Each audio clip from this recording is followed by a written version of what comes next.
Hi everyone, my name is Jayashree Mundra and today we are going to discuss about digestion in humans of the chapter Nutrition in Animals. So let's get started. Alright, so it is a huge topic, that is why we will not be covering the entire thing in one video. It is going to be divided into 2-3 videos, part 1, part 2, part 3. So nutrition and animals की जो chapter है उसकी playlist जो है वो इस channel में uploaded है. आप वो प्लेलिस्ट में जाकर के वो देख सकते हैं. चैनल में सारी जो वीडियोस है हर एक सब टॉपिक्स की आपको वहाँ पर मिल जाएगी serially. So you don't have to worry कि इस वीडियो में थोड़ा ही कंप्लीट होगा, बाकी पार्ट कहाँ जाएगा. जस्ट इस चैनल की प्लेलिस्ट में जाना, न्यूट्रिशन एंड एनिमल्स लिखी हुई है, उसे क्लिक करना एंड जितने भी वीडियोस है अच्छी तरह से थंबनेल में लिखा हुआ है, ठीक है. टॉपिक्स जो है वो आप एक बार देखना एंड आपको मिल जाएगी. ऑल राइट, एंड अगर स्टिल कोई क्वेरी या कन्फ्यूजन या इशू हो आप मुझसे कमेंट बॉक्स में पूछना. Okay, please feel free to ask whatever queries you have through the comment box. So let's begin without any further ado. Digestion in humans. We take in food through the mouth, digest and utilize it. As we know कि हम खाना खाते हैं मुंह से and उसकी फिर digestion जो है वो माउथ से ही शुरू हो जाती है, ठीक है. And then we utilize it, जब न्यूट्रिएंट्स जो है वो रिलीज होता है सो वो हमारी जो बॉडी है वो उसे यूटिलाइज करती है, राइट.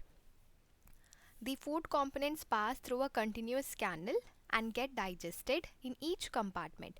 सो जो फूड के कंपोनेंट्स है, फूड में बहुत सारे कंपोनेंट्स होते हैं जिनका हम लोगों ने जिनके बारे में ऑलरेडी पढ़ लिया है कंपोनेंट्स ऑफ फूड चैप्टर में, right, in our junior classes.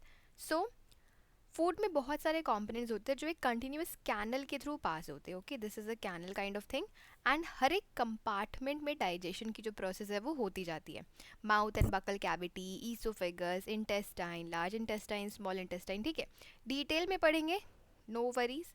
अभी जस्ट स्टार्ट ही कर रहे हैं इसे समझना, सो हो सकता है कन्फ्यूजन हो सकता है, आपको लगे कि ये तो बहुत ज़्यादा कॉम्प्लेक्स है. कुछ नहीं है ऐसा, एकदम सिंपल चीज़ें है, ठीक है. अपने ही बारे में जान रही हो ना, फिर क्यों कन्फ्यूजन या कॉम्प्लेक्स, मतलब बहुत ज़्यादा कॉम्प्लेक्स होगी चीज़ें, एकदम नहीं. So it passes through a continuous canal and हर एक कंपार्टमेंट में डाइजेशन की जो प्रोसेस है वो कंटिन्यू होती है. जो डाइजेस्ट हो गया वो बॉडी यूटिलाइज कर लेगी एंड जो डाइजेस्ट नहीं होता है वो बॉडी डिफिकेट कर देगी. सो this is called an alimentary canal. It is the tract और कैनाल. एलिमेंट्री कैनाल क्या है, आप इसकी डेफिनेशन जो है वो यहाँ से लिख सकते हो. सो ओके, आप अपना नोटबुक लेके ही बैठे हो आई बिलीव, अगर आप ये डाइजेशन चैप्टर जो है मतलब ये कवर करने आए हो. सो जो नोटबुक है उसे लेकर के बैठो एंड नोट्स बना लो, ठीक है. सो एलिमेंट्री कैनाल क्या होता है, यहाँ से यहाँ तक देखो. The alimentary canal is a tract और अ कैनल, दोनों एक ही चीज़ है, running from the mouth to the anus of human being where digestion and absorption of food take place. So ये जो रूट है इसमें digestion, absorption, assimilation, egestion, ingestion सभी चीज़ें होती है. सो अभी मैंने जो भी वर्ड्स कहा है उन सब का मीनिंग जो है वो नेक्स्ट टू नेक्स्ट स्लाइड में हम लोग पढ़ेंगे, ठीक है. Ingestion, assimilation, absorption, digestion, ingestion, ठीक है, इजेशन. सो जो एलिमेंट्री कैनाल है in can be divided into various compartments. Okay, compartments. The buccal cavity. So alimentary canal क्या है, एलिमेंट्री कैनाल उस ट्रैक को कहते हैं जिसमें डाइजेशन का जो प्रोसेस है वो होता है प्लस अब्जॉर्प्शन का, जो फूड में जितने भी न्यूट्रिएंट्स हैं उनका अब्जॉर्प्शन होता है, ठीक है. So in your words also you can write this, that what is an alimentary canal. It is a track or a canal running from mouth to anus of human being where digestion and absorption of the food takes place, ठीक है. The alimentary canal can be divided into various compartments, the buccal cavity or the mouth. Okay, the mouth or the buccal cavity, food pipe or esophagus, stomach, small intestine, large intestine ending in the rectum, anus. These parts together from the alimentary canal, digestive tract. So यहाँ तक आप लिख देना, definition जो है वो यहाँ तक जो है होती है. What is an alimentary canal? So from here to here you have to write. Okay, and ये बहुत ही सिंपल डेफिनेशन है, कुछ भी कॉम्प्लेक्स नहीं है. एलिमेंट्री कैनाल क्या है आपको समझ में आ गया है. एलिमेंट्री कैनाल के बहुत सारे कंपार्टमेंट्स है, मीन्स डाइजेशन का जो प्रोसेस है वो एक चीज़ में नहीं हो जाता है, ठीक है. The moment you have your food the digestion process begins in the mouth and बगल कैविटी इटसेल्फ. क्योंकि टीथ जो है वो हेल्प करते हैं हमें च्यू करने में, टंग जो है उसमें टेस्ट बड्स है, सलाइवा है, राइट. सो वहीं से शुरू हो जाता है प्रोसेस एंड धीरे धीरे एज इट मूव्स डाउन पेट में जा करके डाइजेशन जो है वो कंप्लीट होता है, एब्जॉर्प्शन होता है, मिलता है, डाइजेस्टिव जूसेस जो है वो मिक्स होता है एंड न्यूट्रिएंट्स जो है वो रिलीज होते हैं. कुछ जो है मतलब कुछ चीज़ें बॉडी को यूज़ में नहीं चाहिए तो वो एक्सक्रीशन की तरफ जाते हैं. So that is a whole different chapter, excretion also. Let's talk about digestion as of now.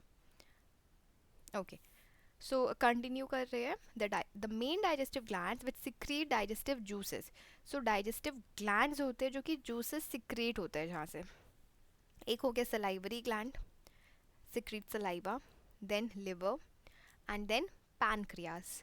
इन सब ऑर्गन्स या इन सब ग्लैंड्स में से डाइजेस्टिव जूसेस जो है वो सिक्रीट होते हैं. So liver is and pancreas is salivary gland. The digestive juices convert complex substances into simpler substances. So ये जो digestive juice होता है ना, कि जो भी हम खाना खाते हैं वो कॉम्प्लेक्स फॉर्म में रहता है, राइट. खाने में न्यूट्रिएंट रिलीज करना पड़ता है. सो जब आप उसमें एसिड यानी कि डाइजेस्टिव जूसेस मिलाते हो, तब जो है वो रिएक्शन होता है एंड न्यूट्रिएंट्स जो है वो रिलीज होता है. एंड जो कॉम्प्लेक्स फूड आइटम है वो सिंपलर कंपाउंड में कन्वर्ट होता है, जिससे कि बॉडी जो है वो आसानी से अब्जॉर्व कर सके. Okay, so complex substances of food into simpler ones, the digestive tract and the associated glands together constitute the digestive system. So digestive tract and gland ये दोनों मिला के digestive system बनाते हैं. So यहाँ पर आपको सिर्फ ये तीन चीज़ें जानने की और लिखने की ज़रूरत है. ये चीज़ सिर्फ समझने के लिए है, not very important to write. Okay, various processes involved in utilization of food in humans are. So humans में बहुत सारे प्रोसेस इन्वॉल्व है फूड यूटिलाइजेशन के लिए. फूड जो है वो जो भी हम लोग खाते हैं उसकी अच्छी तरह से यूटिलाइजेशन हो, अच्छी तरह से वो डाइजेस्ट हो जाए, राइट. हम लोग कहते हैं ना कि ये खाता तो है पर इसे लगता नहीं है, ऐसी चीज़ें आपने सुनी होगी. इसका मतलब डाइजेशन ठीक से नहीं हो रहा है फूड का, राइट. अगर खा रहा है सच में, अगर नहीं खा रहा है देन तो और फिर क्या मतलब प्रॉब्लम वही है कि नहीं खा रहा है. Okay, so now we are going to talk about the keywords. Okay, so first is ingestion. Ingestion word से हम लोग समझ रहे हैं. In means get going inside, right?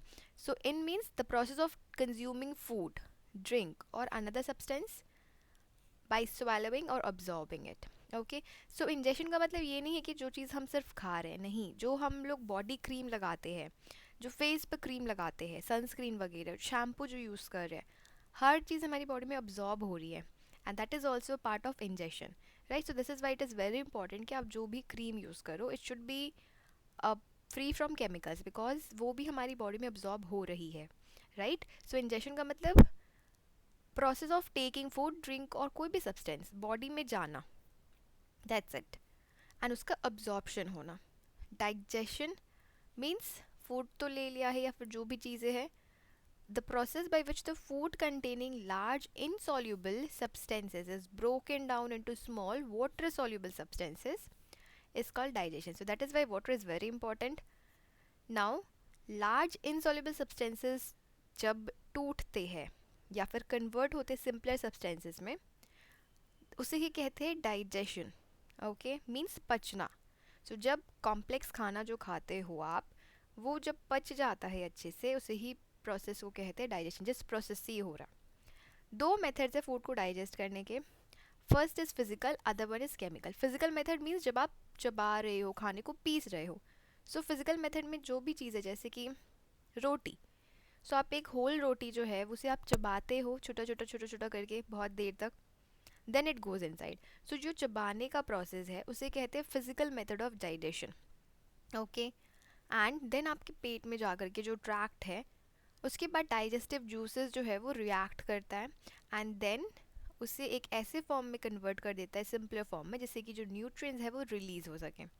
All right, now we are going to talk about absorption. The process by which the digested food passes through the intestinal wall into the blood stream is called absorption. So जब nutrients release होते हैं blood stream में, intestinal के wall में से, and blood stream में nutrients release होने के बाद बॉडी में पहुंच जाता है, क्योंकि ब्लड जो है वो फुल बॉडी में सर्कुलेट करता है. Assimilation, the process by which the absorbed food is taken in body cells and used for energy, growth and repair is called assimilation. So, absorption means आपके इंटेस्टाइनल वॉल में absorb होकर के blood stream में release हो रहा है and फिर blood जो है वो हर जगह पर पहुंचा रहा है न्यूट्रिएंट्स वगैरह. सो जो अब्जॉर्ब्ड फूड है, जो ब्लड हर जगह पहुंचा रहा है, उसको असिमिलेट होना है, मीन्स घुलना पड़ेगा, घुलना मिलना पड़ेगा, राइट, जिससे कि ग्रोथ एंड रिपेयर हो सके, एनर्जी मिल सके. Alright, so this is called as assimilation, means घुल जाना. Okay, egestion means from the word egestion means removal. So ingestion means inside, egestion means outside or exit. Okay, the process by which the undigested food is removed from the body. So जो food undigested है उसका removal होता है, right? And that process is called digestion, क्योंकि उसका भी एक अलग ही process होता है. जैसे कि digestion का process है वैसे ही digestion का भी process है. Well, I hope that is clear. Moving forward. All right, so हम लोगों ने देखा कि बहुत सारे कंपार्टमेंट्स हैं एलिमेंट्री ट्रैक्ट में, right? Now we are going to discuss each of them in details कि किस कंपार्टमेंट में क्या क्या काम हो रहा है, जिससे कि हम लोग समझ सके कि फूड अल्टीमेटली कैसे जो है वो डाइजेस्ट अब्जॉर्ब असिमिलेट हो रहा है. Okay, so we are going to start with mouth and buccal cavity. And आज की वीडियो में माउथ एंड बकल कैविटी हम लोग फुल कंप्लीट करेंगे.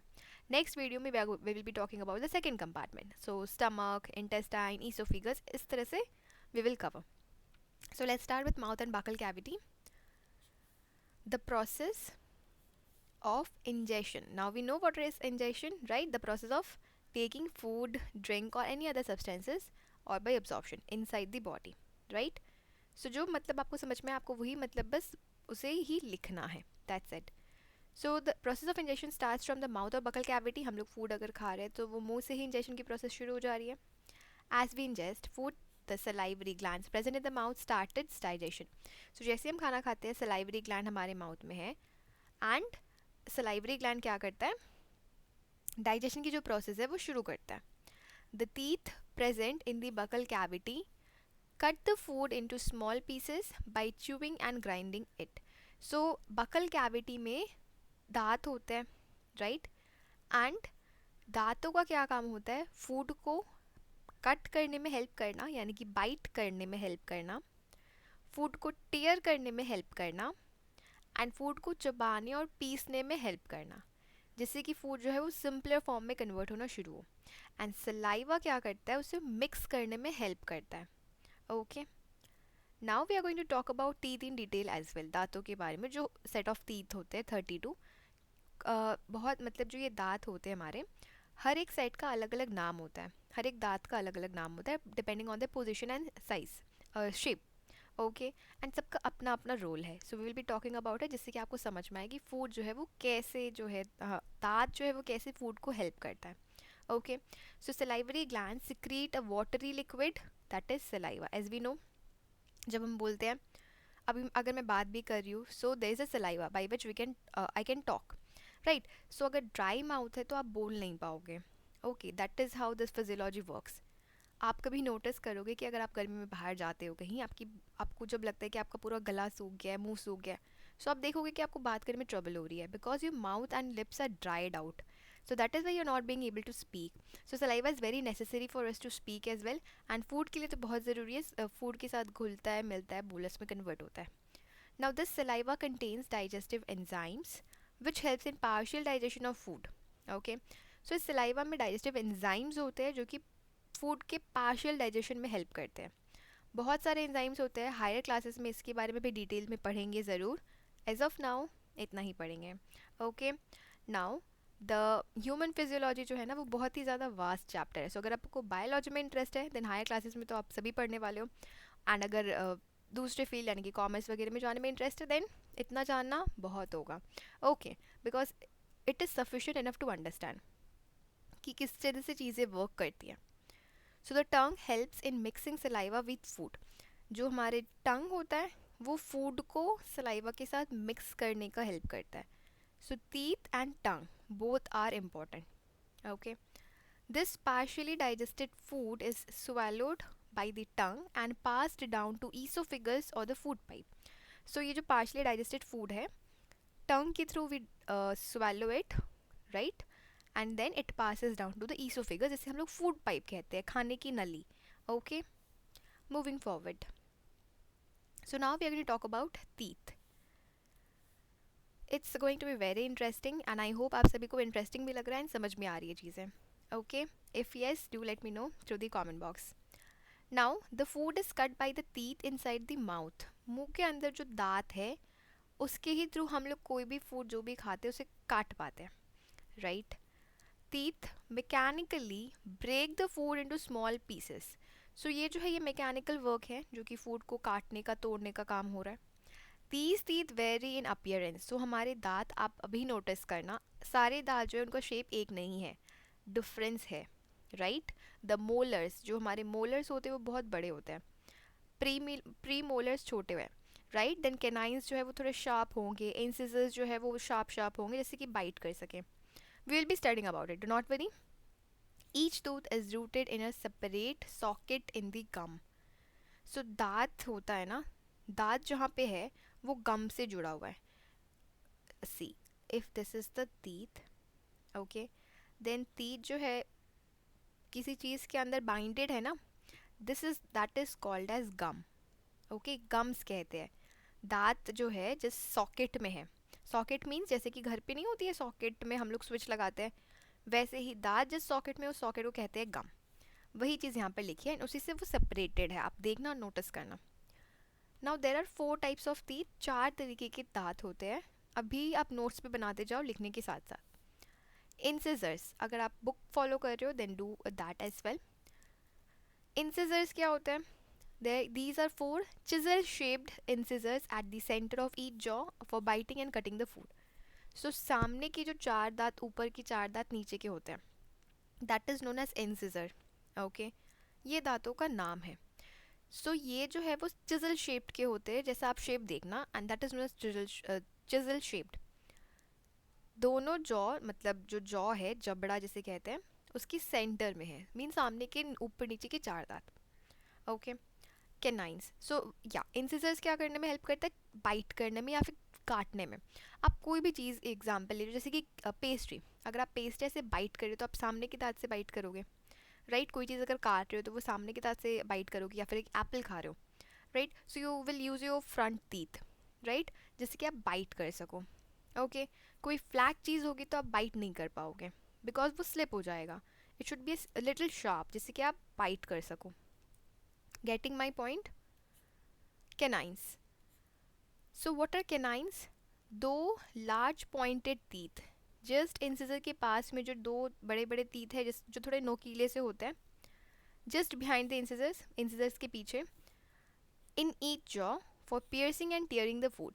सो ये जो है वो, क्योंकि वो थोड़े नोकीले से होते हैं, इस टाइप के कुछ होता है, ठीक है, थोड़ा नोकीला होता है, एंड ये हेल्प करते हैं पियर्सिंग। पियर्सिंग मीन्स जैसे कि ईयर पियर्सिंग होती है ना, होल, उसी तरह से पियर्स करने में, टीयर करने में फूड को हेल्प करता है। ओके, सो ये दो लार्ज पॉइंटेड, दो नीचे दो ऊपर। देन कम्स प्री मोलर्स, जो कि 4 होते हैं, दो दो हर साइड में, ऊपर नीचे 8 हो जाएगा, ठीक है। Large pre molars with the flat surface behind the canines in each for grinding and chewing. So premolars and molars का एक ही काम है, फूड को पीसना, चबाना, ठीक है। मोलर्स 6 मोलर होते हैं। अब आप काउंट करोगे और बोलोगे 4 ही मोलर हैं। I am clearing this how. 3 on each side. देखो, जो एकदम लास्ट का जो दांत होता है ना, वो होता है मोलर, जो आपको भी दो ही बड़े बड़े दांत दिखेंगे, इस साइड, इस साइड, इस साइड, इस साइड, ऊपर नीचे दो बड़े बड़े दांत दिखेंगे, तो आप बोलोगे कि 4 मोलर्स हैं। विस्डम टीथ भी इसमें इन्वॉल्व है, ठीक है। विस्डम टीथ यानी कि अक्कल दांत। ओके, सो अक्कल दांत के बारे में आपने सुना ही होगा कि अक्कल दांत जो है वो आते हैं ऊपर नीचे, 4, इधर इधर इधर इधर, राइट। सो 4 विजडम टीथ प्लस जो ऑलरेडी है, ठीक है। सो ये 6 हो जाएंगे, 3 3 3 3, total 12 molars will be there, जिसका फ्लैट सरफेस होता है, एंड मोलर्स के पीछे ही होता है, प्री मोलर्स के पीछे, पीसने के लिए हेल्प करते हैं। सो इंसिजर्स कितने हैं? 8। कैनाइंस 1 2 3 4, दो नीचे दो ऊपर। Pre molars again 2 on each side, सो 2 + 2 4 + 2 8, 6 8, या। And molars 6, so it will be 12. Now total would be 12 plus 8 plus 4 plus 8. So 12 plus 4 is 16, plus 16 is 32. Right? So this is how we say that total 32 दांत होता है. Okay, well I hope आपको ये समझ में आया है. Let's move forward. So इसी पे एक क्वेश्चन जो है वो सॉल्व कर लेते हैं. ये आपके एनसीईआरटी बुक में दी हुई है. सॉल्व करेंगे तो क्या है, हमारा कॉन्सेप्ट और भी ज़्यादा अच्छे से क्लियर हो जाएगा. So let's solve this. So cutting and biting teeth इसके लिए इंसिजर्स की यूज़ होता है लोअर जॉ में 4 इंसिजर, अपर जॉ में 4 incisor, so total 8। Okay, piercing and tearing के लिए यूज़ होता है कैनाइंस, नीचे 2 ऊपर 2, सो ये हो जाएगा 2 + 2 4। वेट अ सेकेंड, या canines. And then chewing and grinding teeth, इसके लिए प्री मोलर्स एंड मोलर्स है, so premolars and molars, so premolars हो जाएगा 2 ऑन ईच साइड ना, 2 + 2 4 एंड 4 8 ऊपर नीचे, सो नीचे 4 ऊपर 4, प्लस मोलर्स भी इन्वॉल्व है, सो ये हो जाएगा प्री मोलर्स नीचे 2 2 2 2, यस, सो ये हो जाएगा नीचे 4 ऊपर 4, प्लस नीचे 6 मोलर्स होते हैं, ऊपर 6 molars, so 12, so 12 + 8 that is 20, so 6 lower jaw में 6 + 4 10 एंड अपर जॉ में भी 10, सो ये हो जाएगा 20। सो अब हम लोग इसका टोटल फाइंड करते हैं, 8 4 12 + 20 इज 32। या सो अगर कोई कन्फ्यूजन हो सकती है, सो मैं एक बार रिपीट कर देती हूँ। देखो, कटिंग एंड बाइटिंग टीथ ये होता है इंसिजर्स, राइट। तो जो लोअर जॉ है उसमें 4 इंसिजर है, सामने के 4 दांत, एंड ऊपर के भी, नीचे एंड ऊपर के सामने वाले 4 दांत, तो ये हो गया 8 टोटल। पियर्सिंग एंड टीयरिंग के लिए होते हैं कैनाइंस, जो कि थोड़े नोकीले से होते हैं, ठीक है, जैसे कि पैर हो सके, वो नीचे भी 2 एंड ऊपर भी 2 होता है, 1 हियर एंड ऊपर भी। च्यूविंग एंड ग्राइंडिंग, चबाने के लिए और पीसने के लिए 10 10, क्योंकि इसमें प्री मोलर्स एंड मोलर्स दोनों इन्वॉल्व है, pre molars and molars, right. So premolars and molars that is molars 3 इस साइड 6, प्लस 4 प्री मोलर्स, सो 6 4 10, वैसे ही ऊपर सेम। सो इसे जब आप काउंट करते हो तो आंसर आ जाता है 32, that is 32 teeth are there in total। well I hope that is clear, कोई confusion नहीं है, एक दो बार पढ़ना, confusion अपने आप clear हो जाएगी। okay, so now we are going to talk about milk teeth and permanent teeth। इसके बारे में आपने सुना ही होगा, milk teeth मतलब दूध के दांत, permanent teeth मतलब जो दांत नहीं टूटते हैं कभी भी। okay, अगर टूट जाते या ख़राब हो जाते, ऑफ कोर्स अगर केयर नहीं करोगे तो फिर कैविटीज़ होगी, ठीक से नहीं रहेगा, अगर प्रॉपर केयर करोगे तो नहीं टूटेंगे। ओके, एंड अगर टूट जाते हैं तो फिर वापस नहीं आता है permanent teeth. So milk teeth यानी कि दूध के दांत, जो 6 7 साल में आता है एंड फिर टूटने लग जाता है, ऐसे ही कुछ होता है। हाँ, ये देखो, 6 7 साल में टूटने लग जाता है, या ठीक है, छोटे बेबीज़ में धीरे धीरे दांत आने डेवलप होते हैं, फिर जब 6 to 8 ईयर्स का बेबी मतलब वो बच्चा हो जाता है तो दांत जो है वो टूटना शुरू होता है, नए दांत उसकी जगह पर आना शुरू होता है। So in human beings teeth grow twice, human beings में यानी कि इंसानों के लाइफ में 2 बार टीथ जो है दांत आते हैं। The set of teeth that grow during infancy, ठीक है, जब इन्फेंसी मीन्स जब बच्चा छोटा है तब जो दांत आते हैं उसे कहते हैं milk teeth. Okay, these are also called as temporary teeth. So milk teeth यानी कि दूध का दांत, इसे टेम्पररी टीथ भी कहते हैं। These teeth gate lose in, ये जो दांत है ये अपने आप ही टूटने लगते हैं लूज होके, एंड फॉल ऑफ मीन्स टूटना, गिर जाना। When milk teeth fall off, जब दूध के दांत गिरते हैं, a new set of teeth grow in their place, so एक नया दांत जो है उस जगह पर आ जाता है। This second set of teeth is called permanent teeth, and इसे कहते हैं परमानेंट। परमानेंट मीन्स क्योंकि ये कभी नहीं टूटता है, ये हम बुढ़ापे तक रहेगा अगर उसकी केयर ठीक से करो। But if these tooth fall down, no new teeth arise on its place, so अगर ये बिगड़ जाएगा देन दांत नहीं आएंगे। Okay, sweets and tooth decay, so मीठा और दांतों का सड़ना, डीके मीन सडन। Okay, so the tooth is covered by white hard outer covering of tooth which is called enamel. दांत जो है वो इस तरीके का होता है। Okay, enamel, dentine, pulp cavity, and then this pulp पूरा का पूरा। सो जो दांत है, ये जो सबसे पहली कवरिंग है उसे कहते हैं एनेमल। ओके, आपने टीवी में टूथपेस्ट के ऐड में देखा होगा, जो सबसे फर्स्ट आपका जो दांत है वो पूरा वाइट है, राइट। सो जो वाइट है ना उसे कहते हैं एनेमल, एंड वो बहुत ही हार्ड होता है, ठीक है, it is the hardest tissue. So इसी हार्ड आउटर कवरिंग को कहते हैं एनेमल। उसके जस्ट नीचे होता है dentine, this is the dentine और डेंटिन, ये येलोविश कलर का होता है, ठीक है। It is similar to bone which protects the pulp cavity having nerves and blood vessels.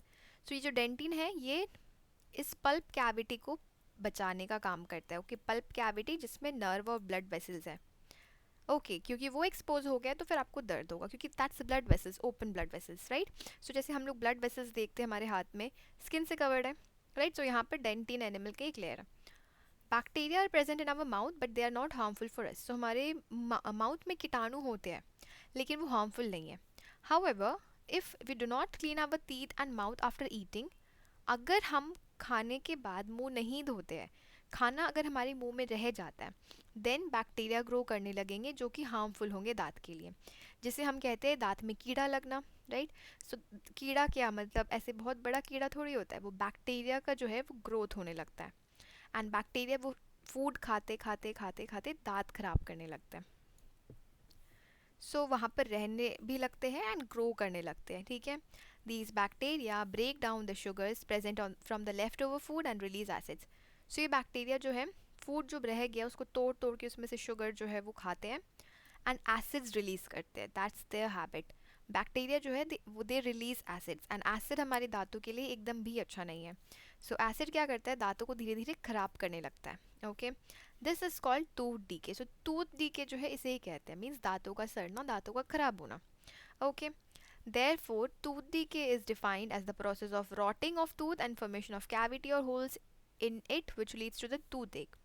So ये definition जो है ये आप लिख सकते हो, एंड ये जो है ये सिर्फ समझने के पर्पज से था, ठीक है, इतनी बड़ी डेफिनेशन नहीं लिखनी आपको, this much you can follow. So what is a tooth decay? Tooth decay means rotting, rotting का मतलब सड़ना, ठीक है। सो टूथ डिकेइंग उस प्रोसेस को कहते हैं जहाँ पे दांत सड़ रहे हैं, एंड दांत सड़ने की वजह से वहाँ कैविटी हो जा रही है, कैविटी मीन्स गड्ढा हो जा रहा है, होल हो जा रहा है, that is known as cavity, जिससे कि दांतों में दर्द होता है, क्योंकि देखो ये एनेमल है, अब आपका दांत सड़ रहा है तो ये यहाँ पर बैक्टीरिया ग्रो करके इसे ख़राब कर रहे हैं, सड़ जा रहा है, ये बढ़ते बढ़ते बढ़ते बढ़ते डेंटाइन तक आ गया, चलो तो एनिमल उड़ गया पूरा, यहाँ पर जो है ऐसे कैविटी फॉर्म हो गई है। अब ये अगर इस तरह से बढ़ता जाए तो यहाँ पर पल्प आ जाएगा एंड यहाँ पर से आपको पेन होने लगेगा, राइट। सो हम लोग पढ़ेंगे कि प्रिवेंशन कैसे ले सकते हैं, okay. Prevention is always better than cure.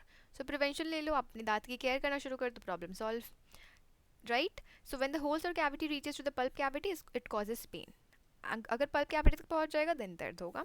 If these cavities are not treated on time it cause severe toothache and tooth loss भी हो सकता है। सो अगर इस कैविटी को आप ट्रीट नहीं करते हो वक्त रहते, देन आपको वो दांत जो है दर्द से इतना परेशान कर देता है कि दांत उठाना भी पड़ सकता है, okay. Alright, so now we are going to talk about prevention, कि आप किस तरह से अपने दांतों का ख्याल रख सकते हो, कैविटी प्रिवेंट कर सकते हो। Rinse and clean thoroughly after each meal, हर एक मील के बाद, breakfast, mid morning, lunch, evening, dinner, सभी मील के बाद माउथ को अच्छे से वॉश करना, आपको पानी से मुंह धोना ही है, जिससे कि आप मेक श्योर कर सको कि आपके मुंह में खाना नहीं है, okay. Brush twice a day, 2 बार पानी पियो, सॉरी 2 बार ब्रश करो, बट पानी पीना भी बहुत ज़रूरी है, you can also add this, drink water properly. 2 बार दिन में ब्रश करना ज़रूरी है, मॉर्निंग एंड इवनिंग, मतलब सोने के पहले एंड उठने के बाद। Avoid sugary drinks and chocolates and ice cream, so चीनी जो है उसे अवॉइड करो because sugar is not good neither for the health not for the death. चीनी जो है वो बैक्टीरिया उस बहुत जल्दी ग्रो करते हैं, दे लव शुगर्स, राइट। सो वो अवॉइड करो, राइट। एंड पानी अच्छे से पियो, पानी पियोगे तो ऑटोमेटिकली आपका माउथ जो है वो साफ रहेगा, सो ड्रिंक वाटर, ओके। सलाइवा जो है वो भी आपके दांतों को, माउथ को अच्छा रखेगा, and this way you can prevent. Now we are going to talk about tongue. It is a muscular organ attached at the back to the floor of the buccal cavity. So ये muscular organ है and attached होता है buccal cavity के back से, पीछे से. It is free from the front and can help in mixing saliva with the food. Front से कोई अटैचमेंट नहीं है, सो ये सलाइवा को फूड के साथ मिलाने में हेल्प करता है, स्वालो में हेल्प करता है, एंड टॉकिंग और स्पीकिंग में हेल्प करता है, ये मैंने पहले ही कहा था। So we know it already. And food को टेस्ट करने में हेल्प करता है, ठीक है, with the help of taste buds, sweet, salt, bitter, सावर।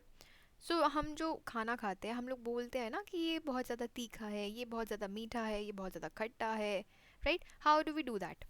जो जीभ है उसमें बहुत सारे ऐसे बर्ड्स होते हैं, राइट? आई थिंक बिटर जो है ये वाले बर्ड्स को बोलते हैं। सो ये ऐसे छोटे छोटे बर्ड, मतलब ये जो इस तरीके के है ना, उसे बर्ड्स कहते हैं। एंड यहीं पे स्वीट, सावर, सॉल्टी, ये सब बर्ड्स है। जब खाना मिलता है सलाइवा में जा करके, तो सिग्नल जाता है ब्रेन में, and then we are able to say कि हाँ ये मीठा है, हाँ ये जिस खट्टा है, right? Salivary gland secrete saliva which breaks down starch into sugars, and फिर सलाइवा जो है वो भी अपना काम करता है, it breaks the starch into sugar. All right then, so I hope आप सभी को समझ में आया आज का टॉपिक। इन केस अगर आपको कोई क्वेरी है देन आप कमेंट बॉक्स में तो मुझसे पूछ सकते हो। इसी को कंटिन्यू करेंगे हम लोग अब नेक्स्ट वीडियो में। Till then take care and keep learning and thank you for watching.